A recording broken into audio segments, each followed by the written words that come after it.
Opa, seja muito bem-vindo de volta ao nosso curso de programação utilizando a linguagem de programação Java. Então, no vídeo passado, se você ainda não assistiu, é importante assistir para você ter o total entendimento dessa aula.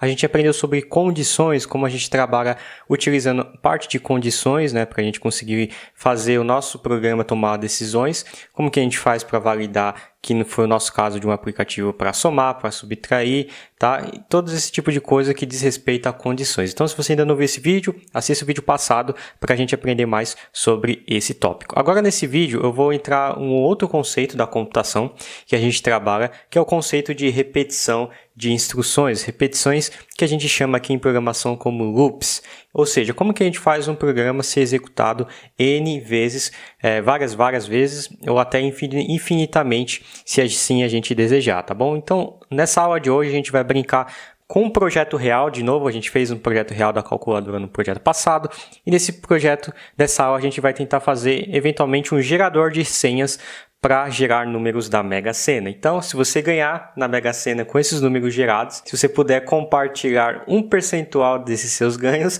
seria muito gratificante para mim por ter compartilhado esse conhecimento para você, tá bom? Então, tirando as brincadeiras à parte, vamos começar com o nosso novo projeto. Então, a gente vai criar um novo projeto, a gente pode fechar o nosso IntelliJ, a gente pode dar um Create New Project para criar um novo projeto, e esse projeto eu vou chamar ele de Mega Sena, tá? E a gente já sabe o processo de criação de um template inicial, a gente fez isso já nos vídeos passados. Eu vou chamar esse cara aqui de Mega Sena e a gente vai ter o nosso projeto inicial pronto com a nossa pasta de source, nossa pasta src. E agora a gente vai criar uma nova classe chamada de Mega Sena, tá? E aí a gente vai começar a escrever o nosso primeiro programa da Mega Sena aqui, tá? Então vamos lá, a primeira coisa que a gente tem que ter em mente é colocar a nossa instrução do ponto de entrada, nossa instrução main para o nosso projeto começar. Então, como é que funciona para a gente fazer um programa ser gerado várias e várias vezes, tá?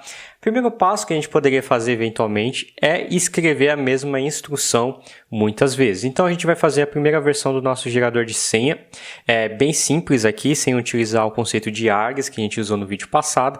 A gente vai simplesmente rodar 6 números aleatórios e mandar imprimir no console aqui na saída para a gente enxergar esse cara aqui, tá? Então, o que a gente vai precisar? A gente já aprendeu no vídeo passado a declarar espaços de memória de inteiro, espaços de memória como strings para a gente alocar textos como o nome de usuário. A gente aprendeu a utilizar expressões booleanas também para validar se um usuário é ou não é, ou se ele tem ou se ele não tem alguma propriedade, tá? Ou qualquer instrução que respondia com true ou falso. Dessa vez a gente vai precisar de um tipo de variável, um tipo de espaço alocado no computador, que não é os espaços primitivos que a gente já aprendeu no vídeo passado, como inteiros, doubles, strings ou booleans, ou qualquer outro primitivo que a gente tem aqui no Java. A gente vai usar um outro conceito, que é a parte de utilizando objetos. Eu vou falar mais sobre objetos no vídeo mais específico sobre objetos, mas para a gente conseguir gerar números aleatórios aqui no Java, a gente vai precisar de uma instrução padrão também, que está lá dentro do JDK do Java, são instruções preparadas que a gente simplesmente pode utilizar. Então a gente vai declarar, assim como a gente declara aqui o tipo inteiro, que é um tipo inteiro para variável x, a gente vai declarar um tipo chamado de handle, tá?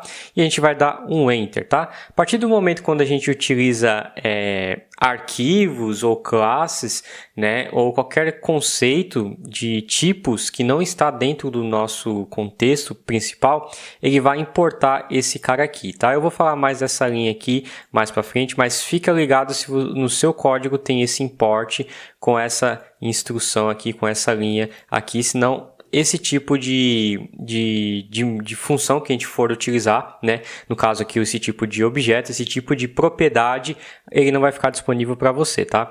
Então eu vou dar um nome qualquer para ele, tá? Eu vou chamar esse cara aqui de generated, tá? A gente sabe que a segunda propriedade que a gente escreve depois do tipo é o nome da variável, então vai ser uma variável chamada generated do tipo handle, tá? E essa variável ela vai receber, assim como no inteiro a gente recebe o número, ele vai receber um objeto desse tipo. Então, para a gente criar objetos aqui em Java, a gente vai criar um new handle e vamos definir aqui para ele com parênteses puro, tá? Eu vou explicar mais isso aqui mais para frente, não se preocupe que se você não está entendendo isso daqui agora, o que é objeto, o que é esse new, o que é essas palavras com letra maiúscula no começo, não se preocupe, a gente vai falar mais isso sobre objetos. Mas para eu conseguir gerar números aleatórios, eu vou precisar de uma instrução pronta que esse objeto fornece para a gente. Essa instrução se chama...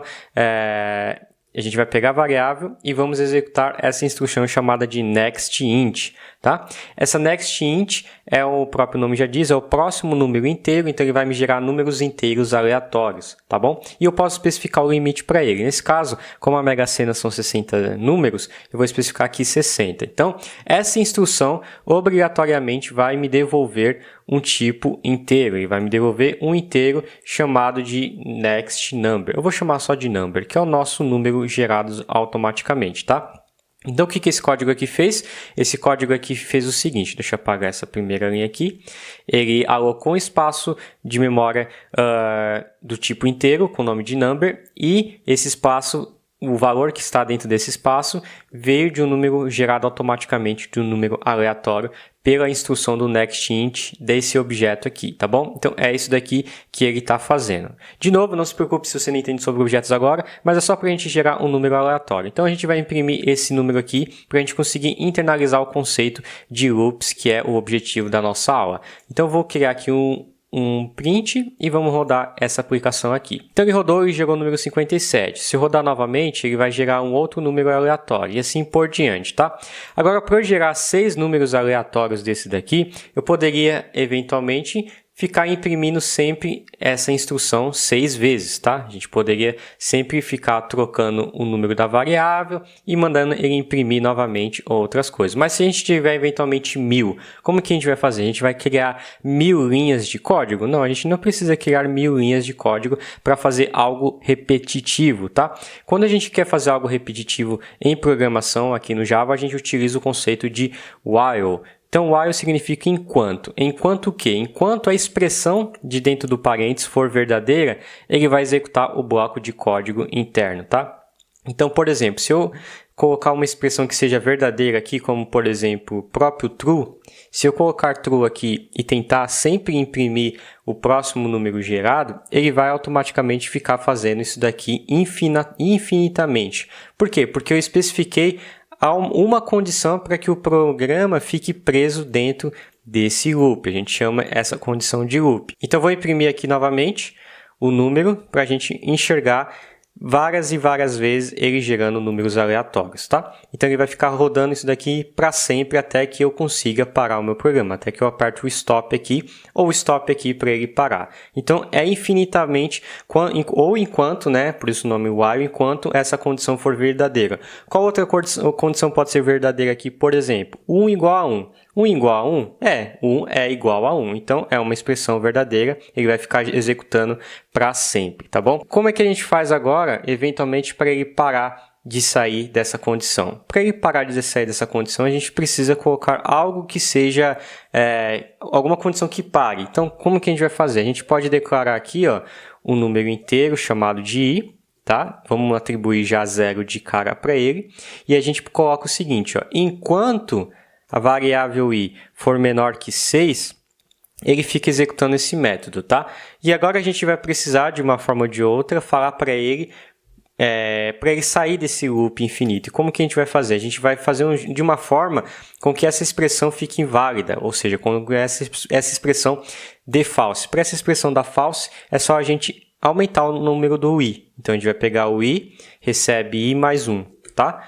Aí, assim, dessa forma, a gente vai conseguir fazer o nosso i. Cada vez que ele fazer uma interação dentro desse bloco de código, ele vai aumentar o seu valor para 2, para 3, para 4, para 5 e para 6. Quando ele chegar no 6, ele vai sair do meu programa. Outra forma encurtadora, que a gente chama para fazer isso daqui, é apertar mais na frente. Se eu colocar mais, ele vai aumentar um dígito na variável i. Se eu pôr menos, ele vai reduzir um dígito. Então, eu vou colocar mais e vou mandar executar novamente. Então, aqui ele vai criar 6 números, tá vendo? 1, 2, 3, 4, 5. Na verdade, ele criou 6, porque eu estava com a barra de rolagem menor aqui. Então, ele criou 6 números, enquanto a minha variável i tinha o valor atribuído dentro dela como menor que 6, ele foi imprimindo o que estava dentro desse bloco de código, tá? Então é assim que a gente valida a parte para ele não ficar no loop infinito. Então, só recapitulando aqui, quando a gente digita um while true, a gente está dizendo para ele fazer um looping infinito, tá? Quando a gente coloca uma expressão dentro do nosso while, a gente pode colocar qualquer expressão aqui, como i menor que 10, por exemplo, a gente consegue fazer um loop com saída. A gente consegue fazer o loop sumir aqui. Qual que é outra forma de a gente fazer um loop infinito? Tá? A gente pode utilizar também o conceito de for. Então a gente vai declarar aqui, ó, for. E a gente vai pôr duas vírgulas, tá? Esse aqui é um padrão que a gente utilizava em linguagens como C, C++, por exemplo, tá? Mas funciona no Java também. Então, se eu apertar o play aqui, automaticamente ele vai fazer um loop infinito, como se fosse o while true. É o mesmo resultado, só uma forma diferente da gente escrever, tá bom? Então, como que a gente faz esse mesmo while que a gente faria aqui utilizando o for? Para a gente fazer essa mesma regra, essa mesma lógica utilizando o for, eu vou comentar essas linhas aqui, só para a gente conseguir ter essa referência, tá? Pus um comentário aqui nessa linha, porque aí o computador não vai interpretar esse bloco de código. Então, para a gente fazer a mesma lógica utilizando o conceito de for, a gente vai declarar o seguinte, a gente vai declarar primeiro a instrução do for, tá? E dentro do for a gente primeiro declara essa mesma instrução que está aqui fora, né? A instrução do inteiro. Então, a gente pode declarar a instrução do inteiro. Depois, a gente declara a instrução da condição. E depois, a gente declara o que vai acontecer com a variável que a gente declarou aqui. No caso, vai ser incremento de 1 mais 1. Tá? Então, feito isso aqui, a gente tem o mesmo resultado do while. Só que utilizando o for, a gente faz a mesma instrução. Tá vendo? Então, tem 6 números gerados aleatório para o nosso aplicativo, para o nosso conceito da Mega Sena, tá? Se a gente for fazer isso aqui em linha de comando, a gente pode entrar lá no nosso projeto, que é o Mega Sena da parte do Java, na pasta do Java, no meu caso aqui, e a gente pode entrar na pasta src, tá? Aqui a gente já tem o arquivo do Java, a gente pode compilar com javac megasena.java, e depois a gente vai usar um Java Mega Sena. Então tá aí 6 números aleatórios para você jogar, tá bom? Então, recapitulando a aula de hoje, a gente aprendeu a criar um número aleatório que o computador vai gerar automaticamente para a gente, utilizando um tipo de dado específico, no caso é um tipo de um objeto chamado de random. A gente tinha aprendido que tinha outros tipos como string, a gente tinha um tipo booleano, a gente tinha o tipo double e agora a gente tem, por exemplo, o tipo random. Existem outras centenas ou até milhares de tipos que a gente pode utilizar em Java, mas por hora a gente vai usar esse random para gerar o nosso objetivo final, que é o nosso gerador de senha, gerador de números da Mega Sena. E aí eu precisava fazer essa geração 6 vezes, então eu poderia usar utilizando o conceito do while para ele entrar em um loop, tá? Se a gente quisesse fazer eventualmente um loop infinito, eu colocaria aqui como true, ou colocaria aqui 1 igual a 1, qualquer expressão que eu conseguisse deixar ela verdadeira para sempre. Nesse caso, eu não quero que ela fique verdadeira para sempre, então eu vou declarar ela simplesmente como while e uma condição para ela sair. Para eu forçar ele a sair nessa condição, eu preciso mudar o estado dessa variável para que ele saia dessa condição, tá bom? E para utilizar o for é a mesma coisa. Se a gente quiser eventualmente utilizar o for, a gente declara a variável inicializadora, a condição para ele sair desse loop, para ele não ficar aqui preso para sempre, e depois a gente utiliza a condição para mudar o estado da variável principal que a gente acabou declarando. Se a gente também quiser usar um loop infinito no for, é só a gente usar um vírgula, ou seja, não declarar nada antes desse cara aqui, não declarar nada como expressão e não declarar nada como variável de incremento. Ele vai ter o mesmo efeito que se eu estivesse escrevendo while true. Tá? Então, essa daqui é uma forma mais antiga, mas é importante você saber que ela exista. Caso você encontre algum projeto utilizando isso daqui, você já sabe o que ele faz utilizando isso daqui. Vê os vídeos anteriores, se eventualmente você chegou nesse vídeo e ainda não viu. Se quiser se aprofundar em curso de desenvolvimento Android, link na descrição desse vídeo também, onde eu ensino a criar aplicativos profissionais do absoluto zero a aplicativos mais complexos, como uma própria rede social ou qualquer outro do gênero que você conheça, tá bom? Então, link na descrição para mais materiais. Deixe a sua inscrição, não esqueça de ativar as notificações e se puder compartilhar esse vídeo com seus amigos eu agradeço. Isso ajuda bastante o meu trabalho aqui pelo YouTube, tá bom? Eu vou ficando por aqui e te vejo no próximo episódio.